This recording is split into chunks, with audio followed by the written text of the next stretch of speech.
boys and girls. Welcome back to Twin Humanities. This is Season 4, Episode 4, Bro Op 3. And this time, my name is Paddy.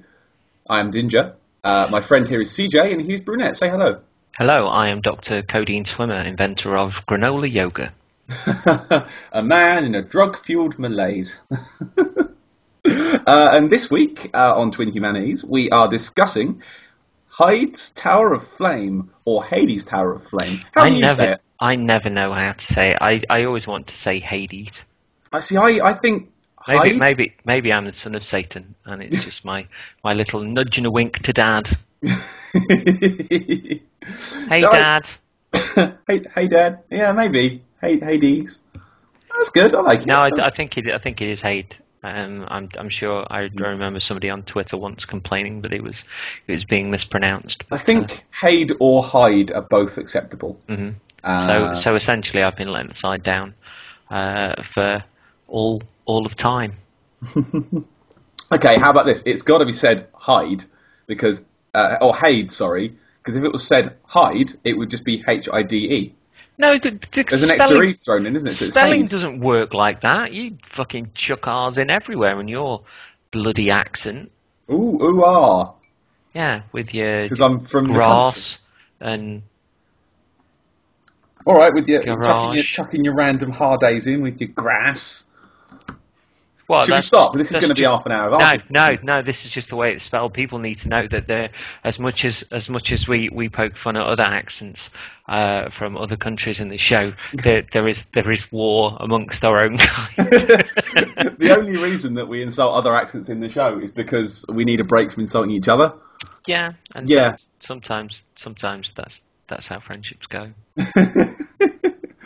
It's when you don't argue, that's when you know something's wrong. This doesn't bode well for your marriage. No. But then again, at least that's what Laura tells me anyway. I don't know. Between the bruises. But yeah, like I say, this week we are talking about Heides Tower of Flame, or Heides Tower of Flame. We're talking about Tower of Flame.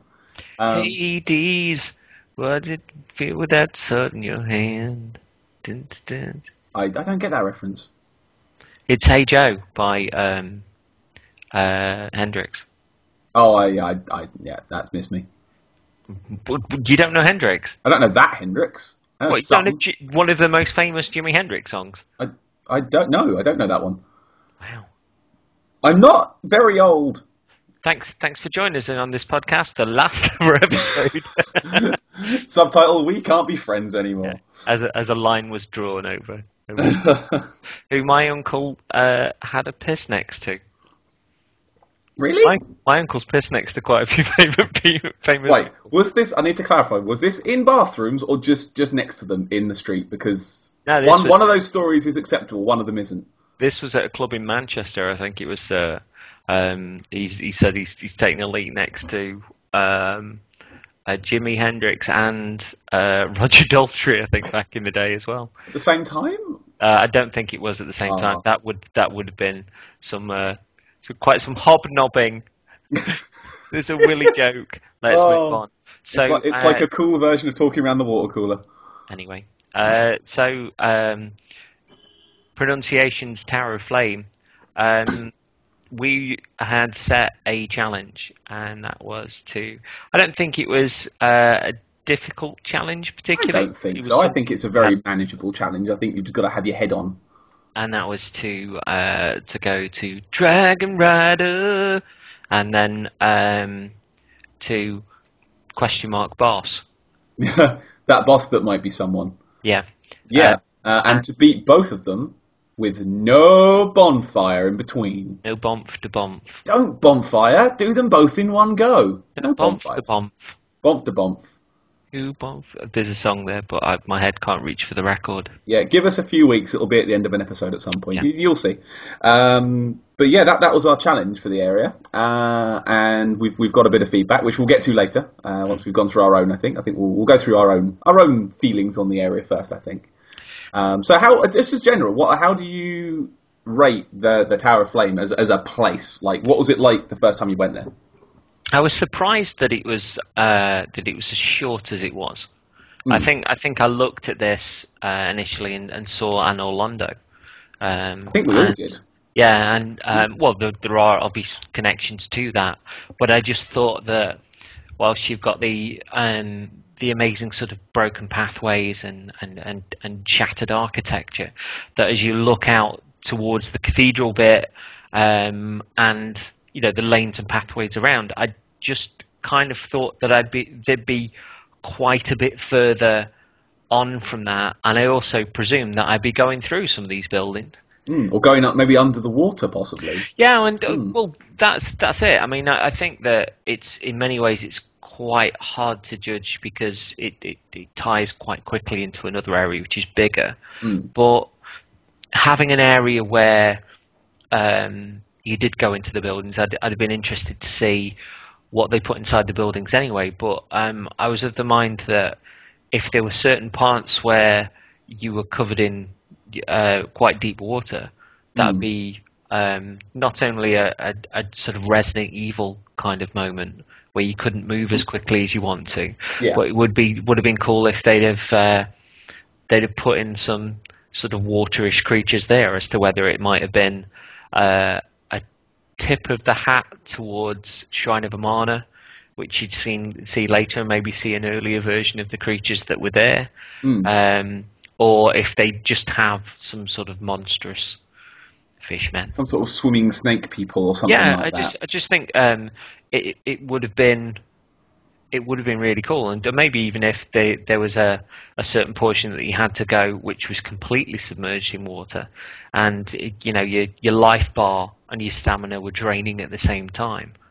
That would have been great, because if maybe you couldn't get into fights particularly, you were trying to draw creatures out of the water, and when you did get out of the water, your health bar might not be great, and your stamina would be low, and maybe your stamina might have taken a little while to recover as well. So they could have, I don't know, it would have been quirky to apply an early status effect that differentiated this game from Dark Souls, but also from Anor Londo. But yeah, I think it's a bit of a wasted opportunity that we didn't get to explore further inside the buildings. I mean, I know for a fact. I wanted to go up that Tower of Flame. Like us, share us. The second you come out of that space, you look at it, and I think it's the first thing you see. The way they've structured it, it's the first bit you see, and there's like the sun behind it, and it's proper good vista when you come out. Like, whoa, look at this cool place. I thought, I hope we're going to go up there. Then you don't, and I was kind of disappointed. Like, I wanted to go up there. I hadn't really thought of that at all, but you're right. Yeah, you don't. You go down, but you don't go up, which is weird. It's worth at this point just breaking off before we forget. This area for me is probably the first wow moment I had with the game when I was playing it on my own. Mainly for the colour, like the sky is that really sort of deep blue with the oranges in it. Yeah, when you sort of tilt the camera upwards, it's and all those watercolor clouds just turn into deep hues. It is a work of art. And just the way they've got the sun positioned just in the right place behind the tower. It's really fantastic little moment, and then you see your first big guys lumbering towards you, and you're back in the game. I think this is another one of the areas though where I kind of and this is a question mark I raise over Dark Souls 2 in general in a number of areas, that it seems like there's too much space for the amount of enemies that are here, and the position of the enemies that are here aren't particularly surprising. There's kind of obvious stone man, then obvious stone man, then three obvious stone men. Obvious stone men. One that walks towards you, and the others back off. I don't think they did originally, but no, they did. I did a bit of research on this actually because I was not sure, and I believe the Bonfireside Jack guys talked about this once, and I did a bit of checking, and they were right. That the other two always stand back and wait unless you shoot arrows at the one in the middle from the doorway. Like, if you range the one in the middle, they'll all come out and fight you because you're fighting dishonourably, I think. I've done that again tonight, and the other two back away, and I'm pretty... Really? Well, I was sure when I first did it that wasn't the case. Oh, but, wow. No, every time I've tried to snipe them, they all come out. I like the formation The way that it was just like they two cover the exits whilst one comes out. But yeah, and then to the left it's two more obvious stone men, then an obvious stone man, and then further down one obvious stone man, and then a boss. It just feels like and I mean we're going back to Anor Londo again, but you've got so many different kinds of enemies in there that they threw you a loop with the stone guards initially, but then you had the painted guardians who were fast and nimble, and there were fucking tons of them. Yeah. Imagine some of those, an enemy of the big one. No, imagine an enemy of the ilk of the painted guardians. Sort of, perhaps hiding behind some of the walls, or like a fish man that could come out of the sea to get you. Not necessarily. I'm just talking about in the main part of the game, like the part where you walk into the centre and you've got the 3 stone knights. You can see all 3 stone knights from outside. Yeah.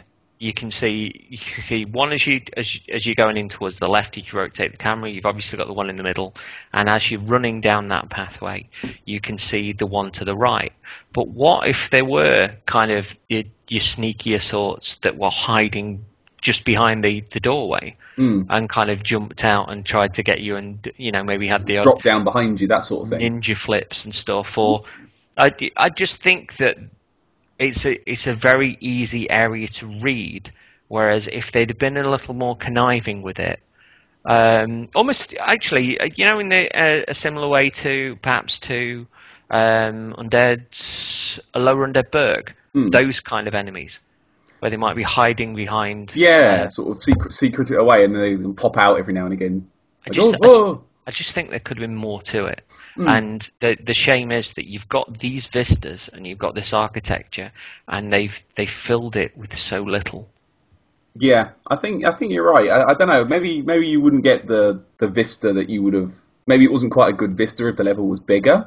You can kind of see everything from the first door, can't you? Really? Yeah, but I mean that's not going to affect the vista if the game's big, if the level was actually bigger than the area that we've got to play, because you're still going to get those skies. You might get further landscapes and mountaintops. And, I suppose, yeah.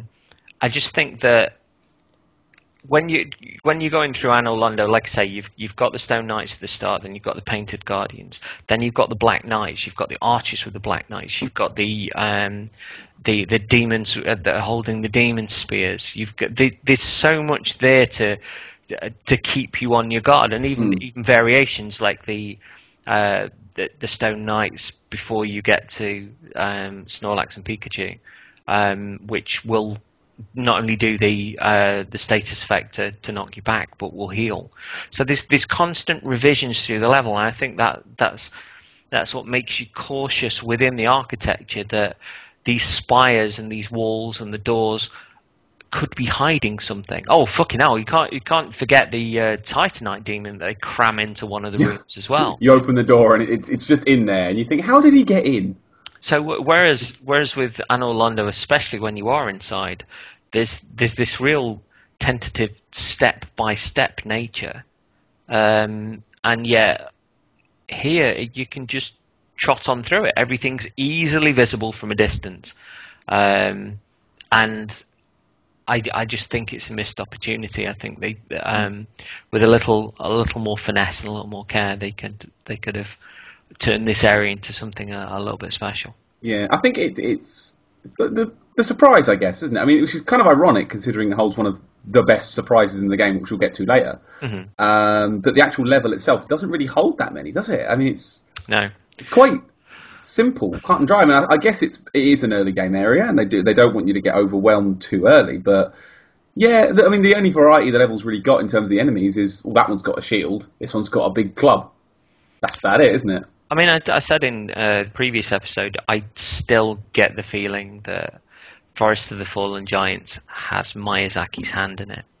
Because of the level design and the enemy placement, everything just feels right.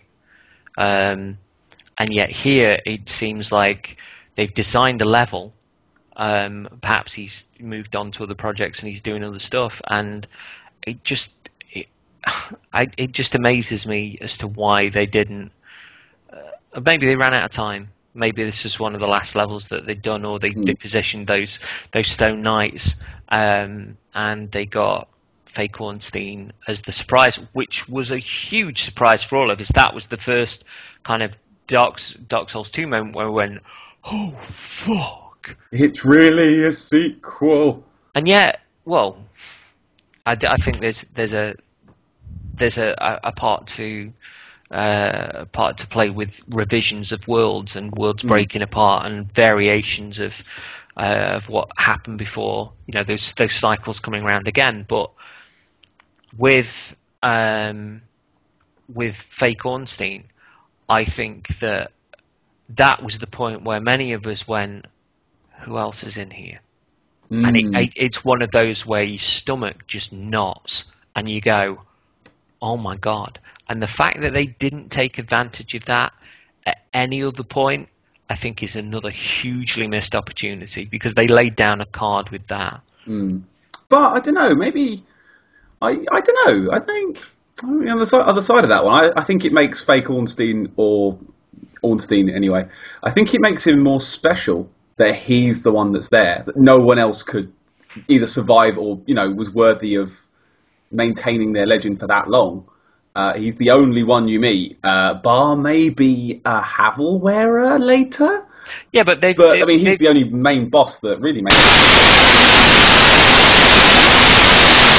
the badass. They've got this world of revision, and I know a lot of people are quite down on the story, but I think it's really clever. I think there's some really cool stuff underneath there that I'm still chipping away at, but I really like what's been done with it.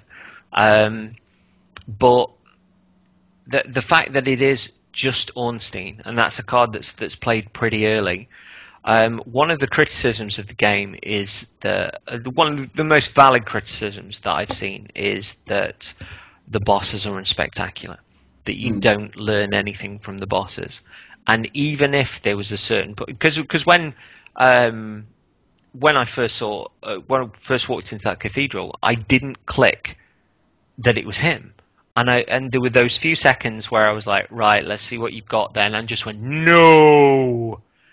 And the fact that they missed out on that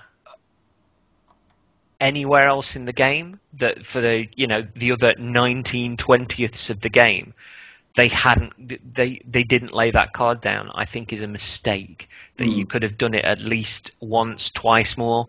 And there are certain bosses that are quite bland, or you don't learn anything from fighting them. They might just be a sponge for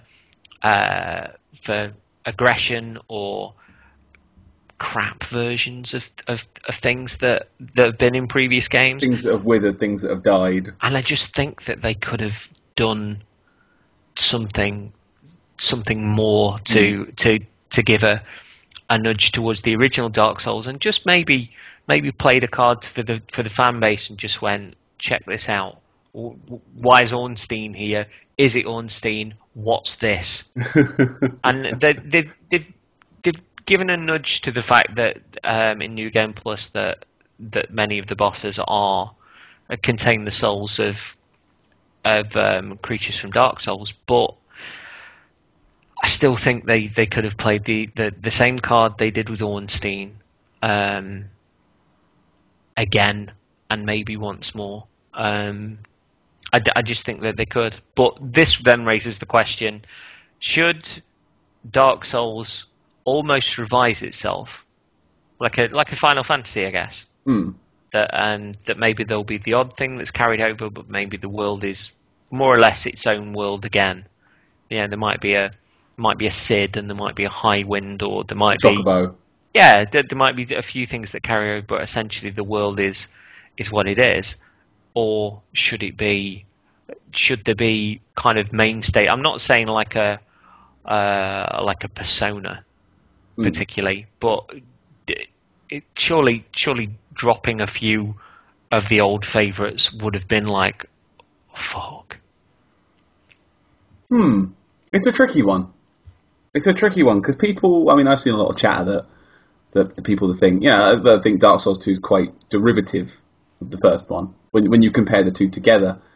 I don't know. Maybe using old bosses might have made it more so. Maybe they did put them in and sort of thought, well, maybe we're just stealing bosses. I don't know. It's hard. I have a problem coming down on the side on this one. I really do. I mean, I think there's nods in there, but I don't think they're the big enough nods that you want. But you look at when the DLC came out, and for the original Dark Souls, and so much was answered from the original game, and we got to meet a few characters that were mentioned in Legend and stuff. That moment where you find the baby puppy Sif is one of the biggest moments in the game. They didn't need to do that. It's huge. And I think that whilst there's a degree of overkill if you just it's like, hey, look, it's character B. I think if it fits into the situation or would make something even more, I think that'd be incredible. Like on that last fight with Nishandra, everybody said it was quite disappointing and stuff. And Nishandra was obviously a fragment of Manus.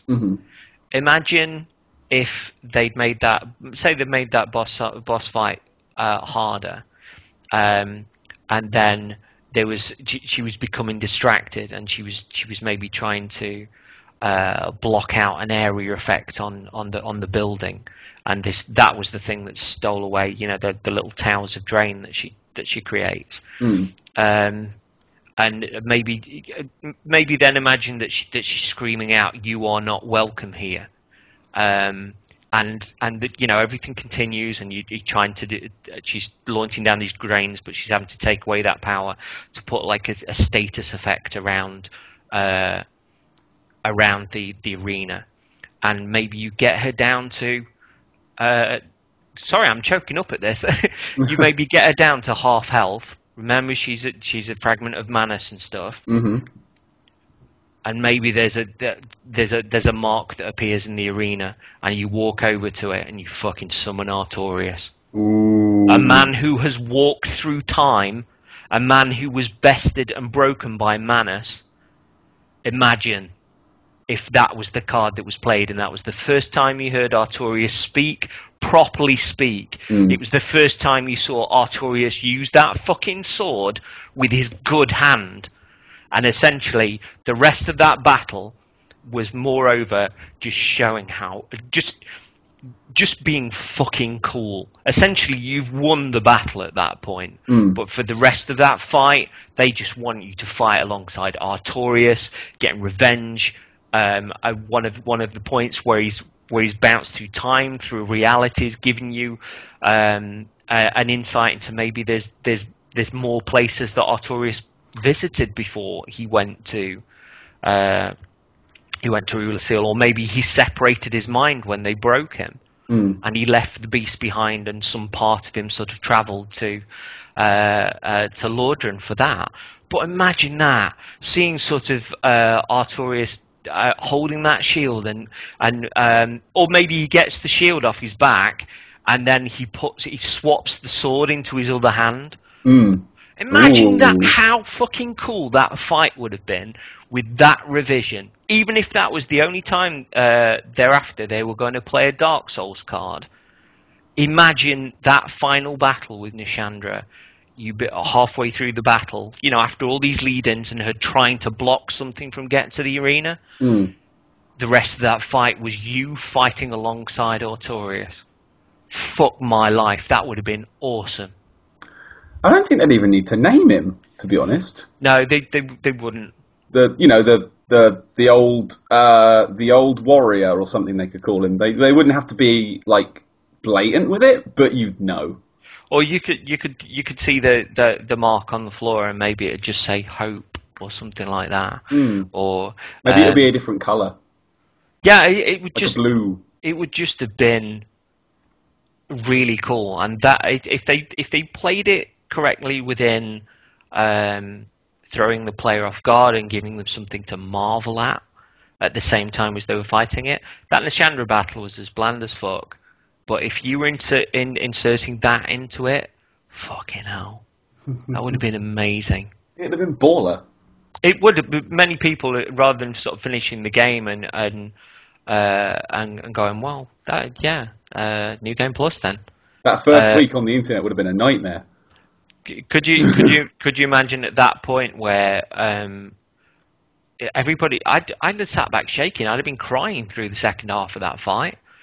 Artorias means the world to me, and I'd wager. You'd have lost the fight because you'd have dropped the controller.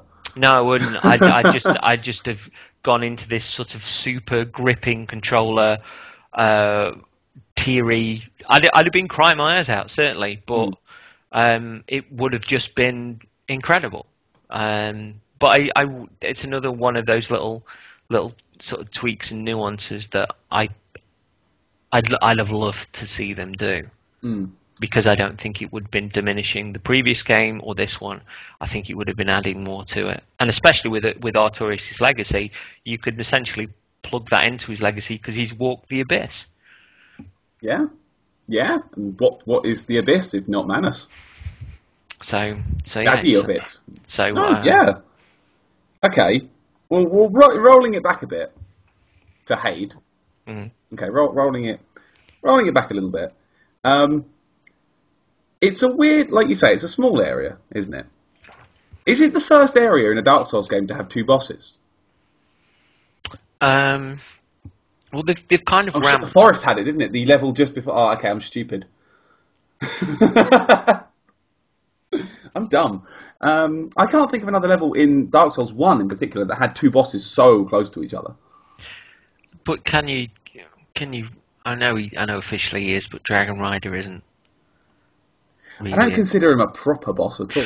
Well, this is one of the things that they've done, because I don't want to be down on Dark Souls 2 because I really like Dark Souls 2, but I think they lessen. If they'd have had less bosses and focused more on the nuance of those bosses, I think you'd have had a better game. Because for me, the best boss in the entire game is in the level that we're going to cover next, and I just there's so many where you were like kind of, oh, I'm glad I'm through that, but when it was almost like you were just concentrating on getting their energy down rather than going like fuck, or like I can't believe what I'm seeing. Yeah, and all that. I think it's I think the reason that the bosses can be quite.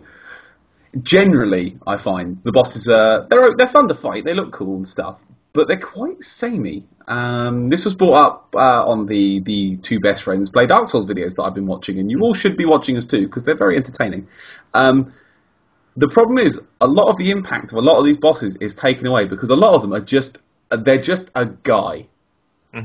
Lots of them are just a guy. The Pursuer is a guy with a sword. Dragon Rider, Dragon Slayer, guys with spears. You've got the Mirror Knight, who's a guy with a sword. You've got the Smelter, which is a guy with a sword. Loads of the bosses are just a guy with a sword. Yeah, I hadn't thought about that. Yeah, the Sinner, for Christ's sake. I'm sure there's way more. Sinner. Velstad, guy with a stick, who's admittedly looks cool, but he's still just a guy with a stick. It's kind of disappointing, really, when you think of the variation of the bosses in Dark Souls 1. You know, they're all so memorable. There's no gaping dragon here.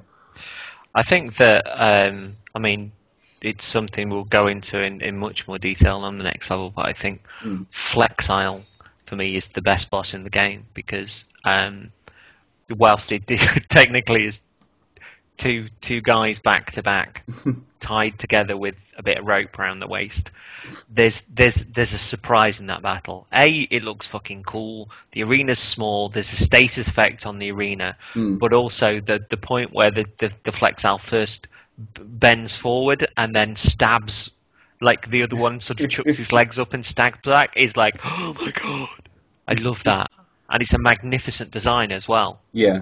But I find that the boss fights up to that point have probably been. The Last Giant is exemplary, superb, it's gorgeous, and obviously Ornstien's fight, the old Dragon Slayer fight. It's very obvious who that is, and you know the mythos behind it, and it's like, oh yeah, cool. But to the untrained eye, he's just a guy with a spear, isn't he? And the Dragon Rider is a guy with a spear, but he's also got a shield. is the Dragon Rider?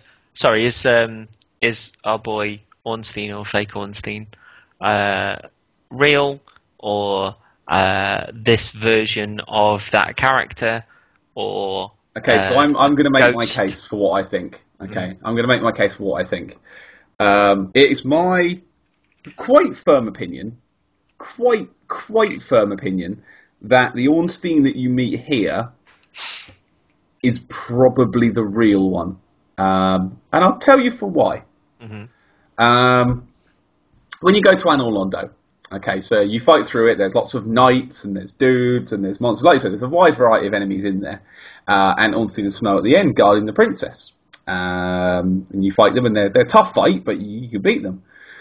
And you get to the princess, and if you accidentally on purpose attack her, because I never did that, that she was an illusion, and the whole place goes dark. And I'm probably of the opinion that Ornstein and Smough were probably part of that illusion, because the only way to break it is to attack the princess, isn't it? Can you do it by killing Gwyndolin first?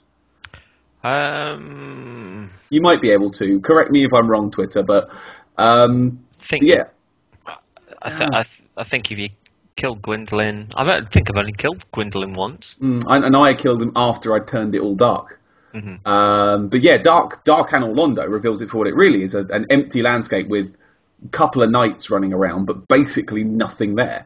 I'd be of the opinion that the Ornstein and Smough you meet there are probably both illusions as well, conjured up by Gwyndolin.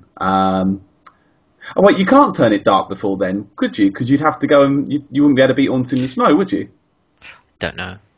Yeah, well, I'm going to look into that. Is it possible to go to Ornstein and Smough in Dark Anor Londo? Can you only do that afterwards? Interesting. I'm going to look that up. I'm probably wrong, but I'm going to look it up. Okay, and a lot of the lore, moving on then, a lot of the lore from places like Vati and EMB say that the real Gwyndolin left long time ago with a bunch of knights, and I can't remember who she left with. It was a person, and his name completely escapes me. But she left, flat left, Lordran. And the theory goes that she may have set up where Heides Tower of Flame is, because the architecture is quite similar. The way the world's set up, you look at it and you think Anor Londo. I mean, it's nothing else in Drangleic looks like that. It's the same. You look at it and think that is Anor Londo. It is a bit broken, but that is another world of Anor Londo. And I would guess that Ornstein's one of the knights she brought with her. And the fact when you fight him, you meet him quite early. I mean, I didn't the first time I ran through. I met him when I was 20 hours in because I didn't realise you could go that way. But you meet him and he's nowhere near as strong as he was in the first game. Not even close. I think if you're fighting him at the peak of his power, you'd be done. But he's kind of curling with, I think it's dark he's curling with, isn't it? Yeah. A lot of his attacks have dark on them, so he's clearly gotten old and a bit crusty and a bit weak. He's still an astonishing fight, don't get me wrong. Yeah, but that wouldn't translate into dark. Possibly, that would moreover sort of link to Nishandra's tendrils. Yeah, I guess you're probably right there. Also, when you speak to the merchant in Medulla, he says that the Guardians of the Blue in the previous area he lived in, that they were trying to restore order, but they were quite corrupt. And I'm wondering if it's Nishandra's kind of darkness that's permeated them, because they look all sort of like, we will help you, and yet there is a darkness. Which reminds me, I'm going to kill that bloke from the Blue Covenant, because I like his armour. You like his trousers? And I think I get the feeling that the Order of the Blue are a bit of a con. Do you want to join me for that killing? I might do that at the same time as you tonight. Yes, we'll do that later. We'll do that it's live. It's worth noting at this point that we are both currently sitting around in game, testing the Blue Covenant to see if we get any blue invasions. I haven't had one yet. Well, I had about 3 the other night, but admittedly it was for the same person, and the guy that had invaded, to his credit, and this is a proper class act.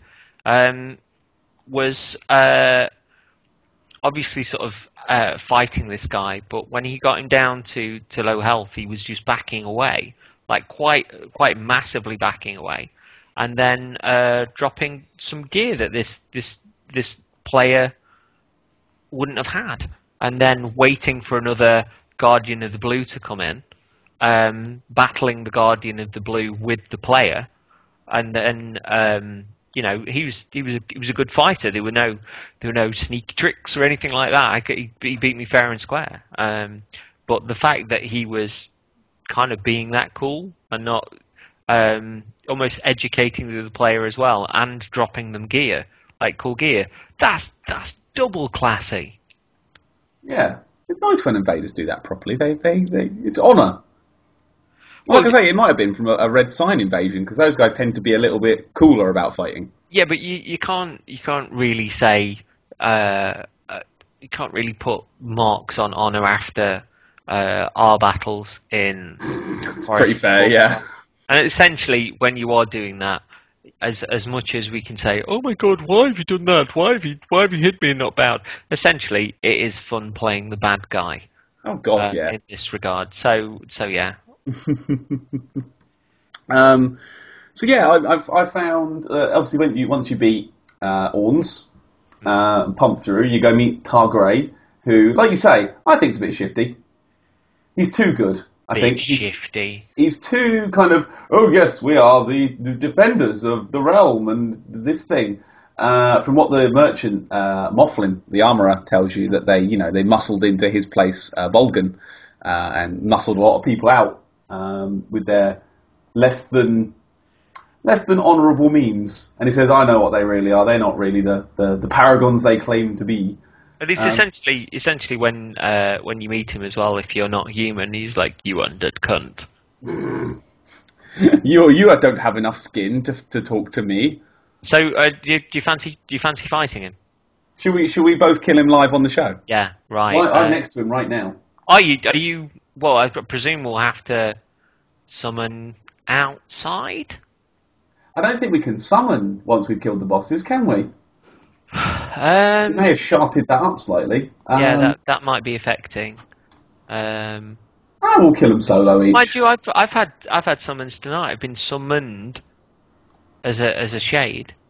So. Oh yeah, totally. Right. I'm stood by him. Well, you can't put your sign down there anyway. No, you probably have to go stand in the bit outside where you find the Ring of Binding. Worth noting, while we're getting in position, a little story for all of our listeners. When I first ran through this game Dark Souls 2, I didn't go to this place up here for a long time. I didn't go to the Cathedral of Blue. I went straight past the old Dragon Rider and straight into No Man's Wharf. I thought that was the way forward. I didn't even realise there was a path up here, which meant for the longest time I didn't notice the Ring of Binding. And once I'd beaten real Ornstien, once I'd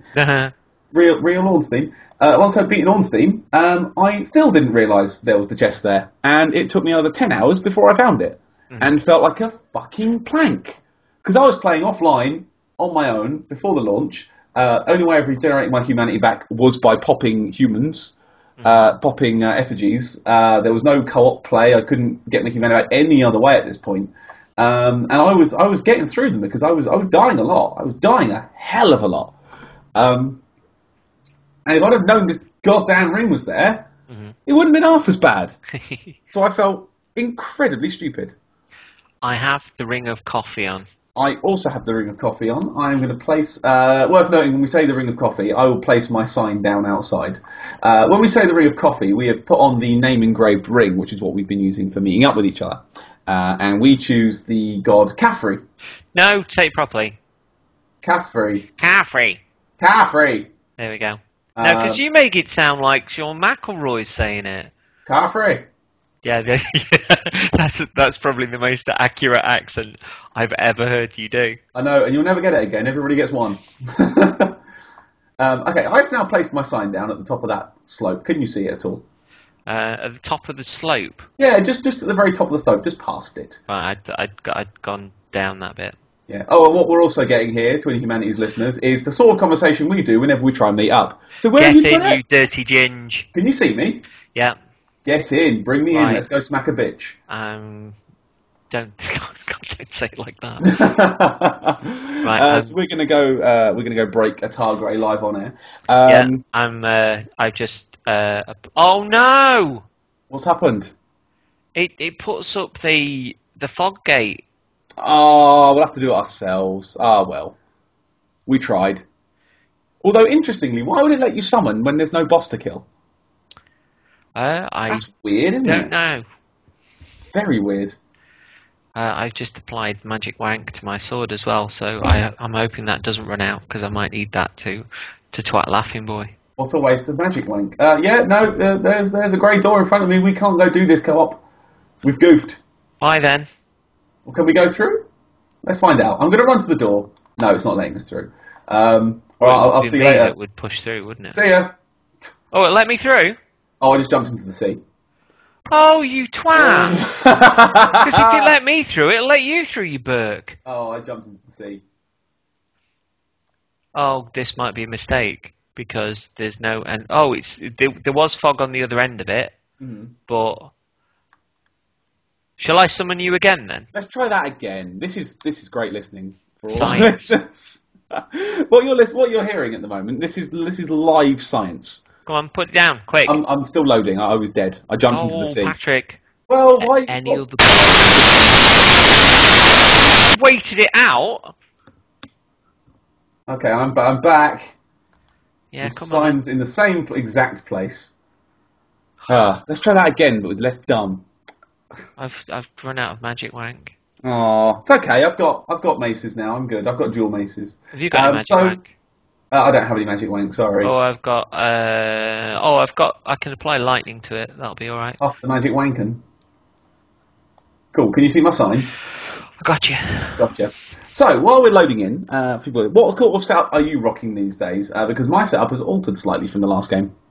No, I'm still using the black katana, but earlier I tried lessening the weight of the outfit that I got on, and trying to bounce around, because on the one hand, I think a few people are trying a no shield Bloodborne build at the minute.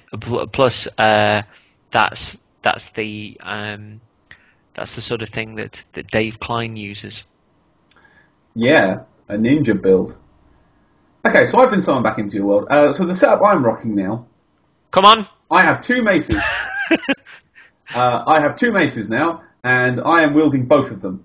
I've managed to power stance them. So I have some new cool moves. Should we go kill Targray? Let's try. Let's go for it. So I'm now rocking double-handed maces with a cool new moveset. It's kind of fun. And it returns me to my world. Okay, there we go. Well, there's the scientific answer. If you go through the door, it pops me back to my world, so we can't do this together. Let's see. And I'm pretty sure Targray is a very tough fight. I've killed him in New Game Plus for his clothes. They're quite nice clothes, admittedly, but I remember it being a pretty tough fight. Not as tough as Lycia of Lindelt, but it's still a tough fight. Are you going to go put your sword in his bum now? Or is that very quiet clicking sounds the sound of you trying to put your sword in his bum? He just faced the sea for about 9/10 of this fight, and now he's dead. Brilliant! Did you get his gear? A halberd. Clothes? No! Oh, you can buy them. From Valencia. Yes. Right. Nailed it. Alright, I'm gonna kill him later, I think, because... I'm not good at talking and doing stuff. I understand this will give me sin, but worth it. The way that I'm seeing it is the man's a cunt, and he's pretending to be law and order, and also he sounds like he's trying to mimic Solaire a little bit. Here's a science question: are you still in the Covenant of Blue? No. No, is it gone? Well, I'd taken the ring off, but I presume I was. Does your Covenant marker still exist in the top left? No. No, it's gone. Okay, so killing him breaks the Covenant of Blue forever. Killing in the name of...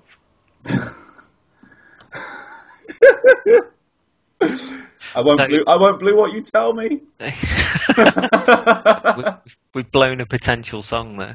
Oh, we have. Maybe we'll next. Okay, any song titles you think of, just don't say them now. We have to save them for end songs.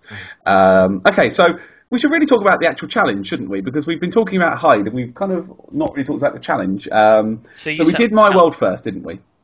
Yeah. Once again in the bro-op style, because this is the bro run, so everything we do is co-op. We try and do it all together. We both try and log on at the same times. No playing without the other. Behave.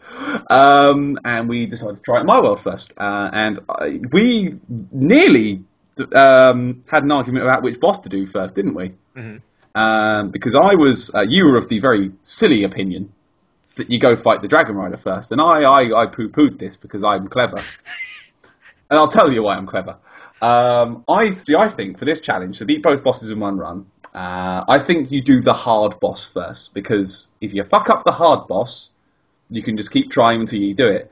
But then you only get one shot each. You only get one shot at this, really. This has been proved wrong. Why? Oh, okay. We'll come to that in a second. But my opinion was that you go fight the hard boss first, which is Ornstien, and then if that fight goes badly, you've at least got a bit of a chance to get life streams up for then the easy fight, which is the Dragon Rider, which is get behind him and poke him in the bum.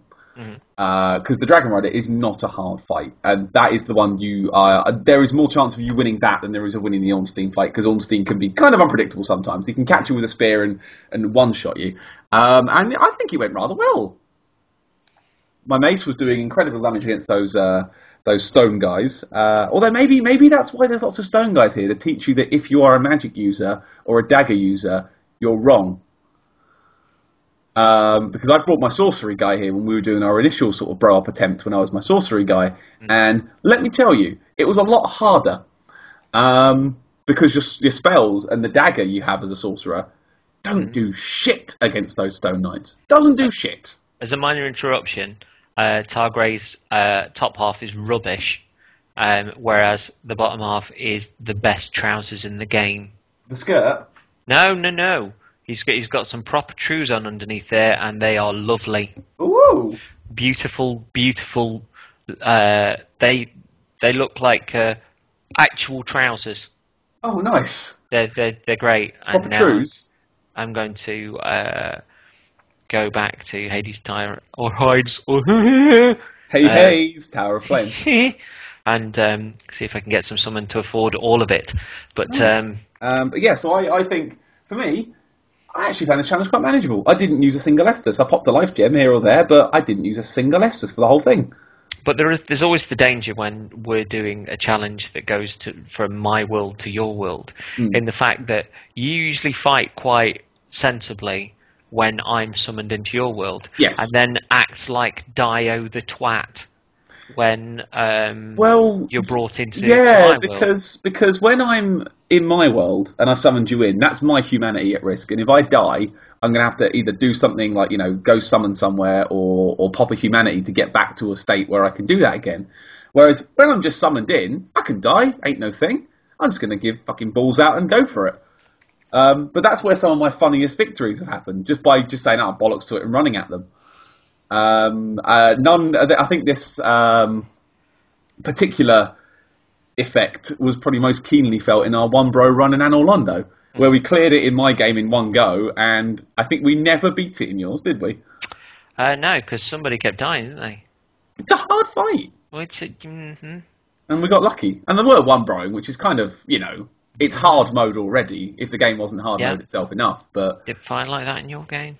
Well, Even knowing that you were fighting differently in my game, it was winding me up and you were losing, you still didn't revert to previous tactics? I don't know, I think I still use the same sort of tactics, just slightly ballsier. Patrick. I'm more apt to try and shove Firestorm up someone's arse. You shame me. I try. So yeah, then we tried it in your game, didn't we? Yeah, and I mean, it was pretty much a piece of piss on both, but you were quite close to the edge on a few occasions. But I did save your butthole a couple of times. Well, if I'm mistaken, in Ornstien, you were down to a pip of health, And I stood between you and Ornstien and said, "Come on then, you bastard," with my no shield like a genius. But I gave you the chance to heal, and that's all I have to do. Tenuous. I think I saved you. You may not think it, but the best charity work comes from those who don't brag about it. Just rules of spite again, but with charity. Rules of fidelity. I got the fidelity token, it counts. I just fell off the edge like a fool. Wait, did you die? Yeah. Hang on a sec. Ding! So, now the official Twin Humanities Bro Run death count is now 2-2. No. Oh, really? That doesn't Were count. you a human and did you fall off a ledge? This is when we're playing at the same time. Well, we are both playing at the same time. My game is on. That wasn't valid. I think you'll find that's quite valid. You fell off an edge. I think that's in some cases. I think that's worth 2 points because you fell off a ledge. Here we go. You should know. You. So, listeners, please tweet the show or let us know. Was that death count? Did it count? Did that death count? He fell off a ledge, but I wasn't in his game. Does it count? I think it counts. But we will let the listeners decide. Honest to God, there was some debate going on Twitter the other day. It was like, I think it's valid. Was it Danny B was saying it? Yeah. And I was looking on in my fragile state and just thinking it's like being at a fucking zoo. You may have won all the fights, but I won the only one that mattered. You won the respect of our listeners. I may not have won tokens of spite, but I did win self-respect, and that is priceless. That's a new feeling for you. I know, right? I feel all warm and fuzzy inside. Yeah. Is this what it's like to be happy? I don't like it. It burns. Yeah. So, we also set you guys the challenge of having a go at this fight as well. And we had a fabulous submission. CJ, why don't you explain the fabulous submission? It was from the fabulous... And is it Stuccio or Stuccio? I think of it like, in the Fast Show, like Stuccio. I think of him as Stuccio. Really? Yes. Because I did ask David, and he just said nice pronunciation, which might have been just more that it made him laugh that we did the variations. But it is quite funny that the great submission that we have here is from someone whose name we don't know how to pronounce in an area that we don't know how to pronounce. Wow. Well done, David. But yeah, David did a video response to our challenge, and the first thing that you notice is that he's rocking a combination which I've never seen before, which is because I normally go to avoid weight. I normally go shirt and trousers, but David was rocking trousers and gloves. Trousers and gloves, and the long arm gloves you get. Yeah, the imported ones, which aren't anything good. There's a certain degree of kind of Jessica Rabbit to that. It's just like maybe in one of the slots you could have one of those long cigarettes because it just adds this kind of wily cat-like grace to the it. Hat object, like, the hat item is just a wig that goes over one eye sensually. Almost like a degree of like, come on, darling, bring a sword. Even though Jessica Rabbit doesn't sound anything like that, but there's this degree of kind of Eartha kit to it almost as well, but sort of la-di-da. But the item he brought with him to do the fight certainly wasn't la-di-da. Mm-hmm. Which I believe it is called the I believe you pronounce it like this. I believe it is big old rock on a stick. Well, he's rocking two. Was it two maces? One was the rock on a stick, and one was the regular mace. And I think he had the flake of justice as well. Yeah, it was the large club for those who aren't following. Which means surely Stuccio, surely you must have gone down into the gutter to get that, because I don't know where you'd get that before then. I might be wrong. Isn't it purchasable in Medulla? Is it? If I'm wrong on that, fair play. I might be completely wrong.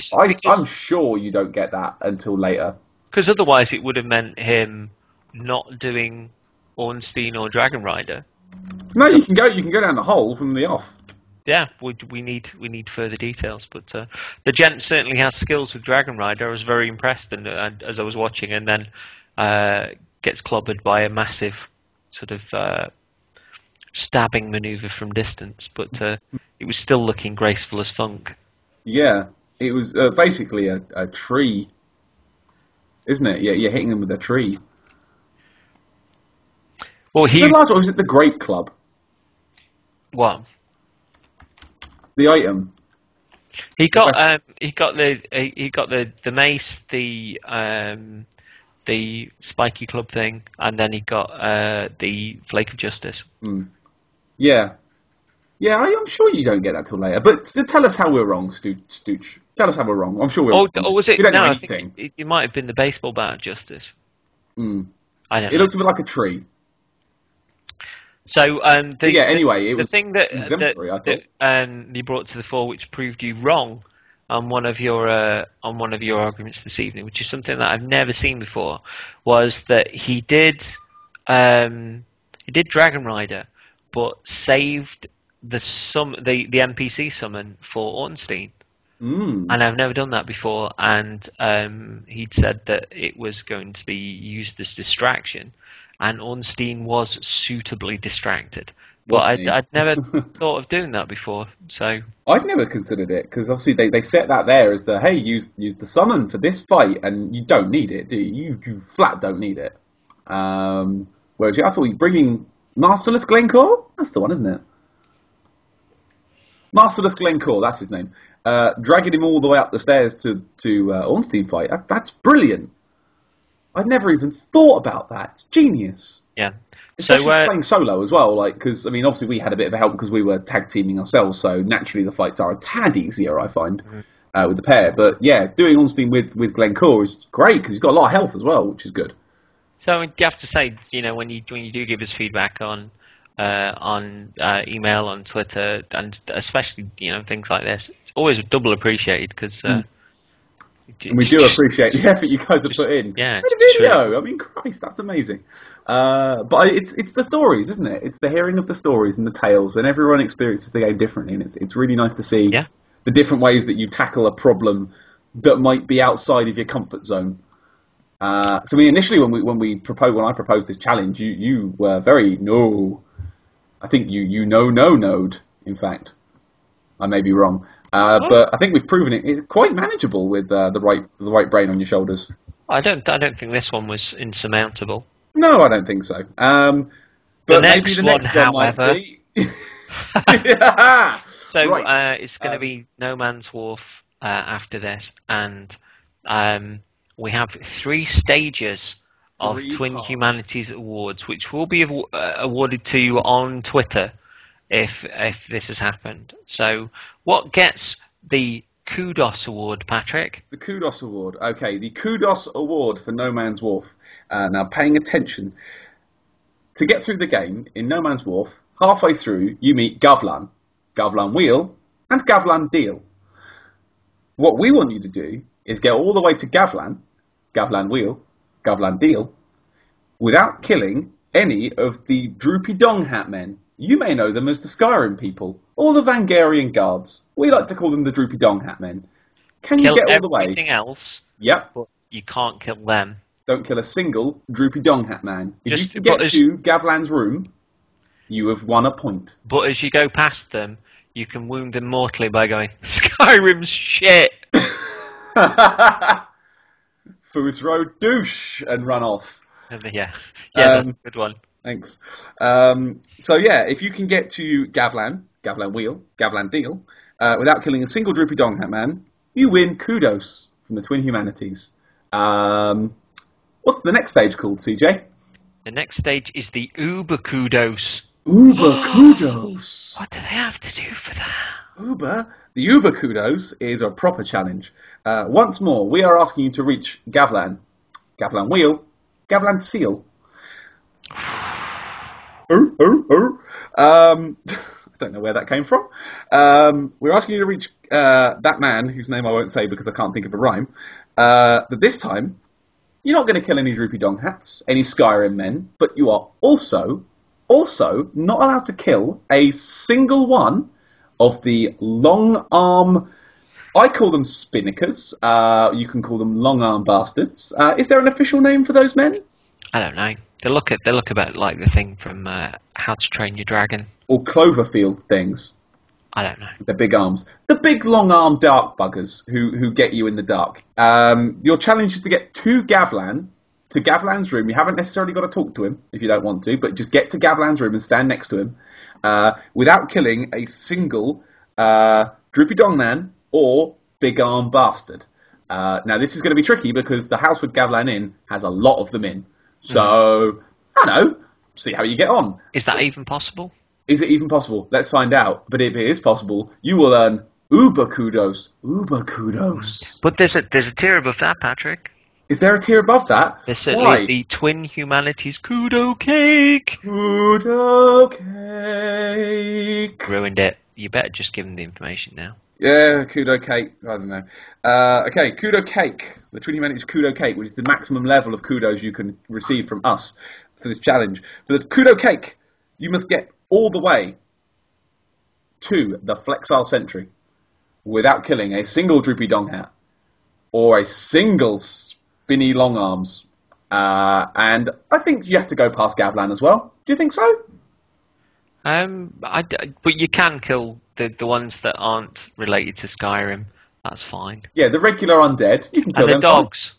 And the dogs are fine. Yeah. Then regular men and dogs are fair game. Droopy Dong Hat Skyrim people and long arm bastards are not okay. If you can get to the Flexile Sentry, you earn the Twin Humanities Kudo Cake. That's not just kudos. That's not just uber kudos, but that's kudos that you can have with a cuppa. You can literally slice that and eat that with your dinner. With a triangle. With a triangle. So if you can do those challenges, please let us know on the usual places. Frankly, I'm quite excited and scared for us doing it because it's gonna be bizarre. So, and it's worth noting as well, if you cock it up and you die on the Flexile Sentry, you are more than welcome to keep trying. As long as you get to the Flexile Sentry room, I think it counts. And no going through the level and clearing out the enemies by dying loads of times. That doesn't count, you cheaty loot cave bastards. But yeah, speaking of cake though, before we wrap up, speaking of cake, we were linked something on Twitter recently by a Twitter user whose name I have completely forgotten. I am on the Twin Humanities Twitter thing. It's let me see. It's from a man called Charles Turner. Yeah. Otherwise known as Diesels. Diesels. Diesels. Desles? No, probably not that. Moving on. We have retweeted that as we were recording, but he has done some craft souls. Mm-hmm. Other people are doing craft souls, and he has made a rather fancy Dark Souls 2 cake for his birthday. And it is awesome. Isn't it just? I tell you what, if there was an Uber Kudos cake, a Twin Humanities one, it would be that. Maybe that's the cake you win. Well, you win that cake. You'll have to fight Desles for it, but then it'd be sort of like, well done for getting through the game, but unfortunately this cake has been stolen by my belly. But it is a fabulous looking cake. It looks tasty. It's got a Heide note on it with some lovely fluffy shoulders, and even a dark sign. Now? Not a Heide knight, sorry. It's got a Faram knight, sorry. I'm an idiot. It's a Faram knight with his big fluffy white shoulders and a little dark sign in the top corner as well, which I thought was a lovely touch. But yeah, well done, Desles, or Diesels, or Desles. Excellent cake. You have the approval of myself, my fellow CJ, and my wife. So well done. Hurrah. Hurrah. In conclusion then, that was Heides Tower of Flame. Fake Ornstien, real Ornstien, hot or not? Oh, Jesus Christ. You've got this. It does my nutting. There are plenty of people to fancy in the Dark Souls games, and as a fight, do you consider it hot or not? As a fight? Yeah, as an experience. As a fight, I'd probably say hot because it's trading on the memories of the first game more than anything, and it was a big surprise. Yeah, and I would say maybe the Dragon Rider is not. No, it's really not. Standing behind someone, jabbing them in the bum, it's not hot. They should have removed those levers, and it would have been a better fight if there'd have been a chance that you could fall into water. Like the first time I fought him when I didn't know about the levers and ran past all the Stone Knights and fought him on a tiny platform. Yeah. That was better. It was still rubbish, but it was better. Mm-hmm. But yeah, if you want to contact us about your successes or failures in the Twin Humanities No Man's Wolf Kudos Challenge, please send us an email at twinhumanitiespodcast@gmail.com. If you have anything shorter you wish to tell us that can be spoken within 140 characters or less, you can tweet us at twinhumanities. Myself is at Paddy Stardust. CJ is at Coffee Jesus with a Z as the first S of Jesus. We will always try and respond on Twitter, but the Twin Humanities account is the main one to talk to if you want to talk about Dark Souls stuff. If you know anyone you can contact via Morse code, tell them about the show that way. Like us, share us, tell your friends, shout it from the highest mountaintop. I'm trying to think of other things that people say at the end of podcasts, and I really can't think what they are. Bye. That's a good one. Bye.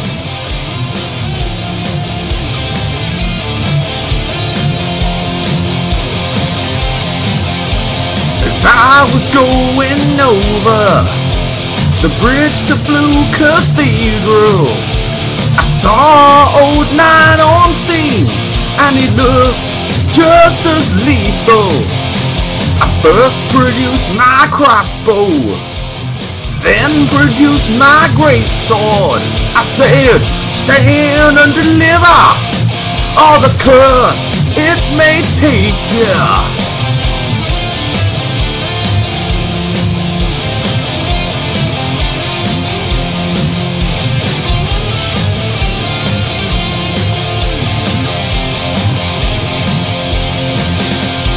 Cut his soul out from him, it was pretty mighty. I stuck it in my pocket, and I headed on to Targrays. He called me transient being, he told me I was useless. The devil take that man, for I know his covenant's fruitless. My sure-ring stabba-do-stabba-da. Targrays is my new foe. My health is getting low. There's Estus in the flasco.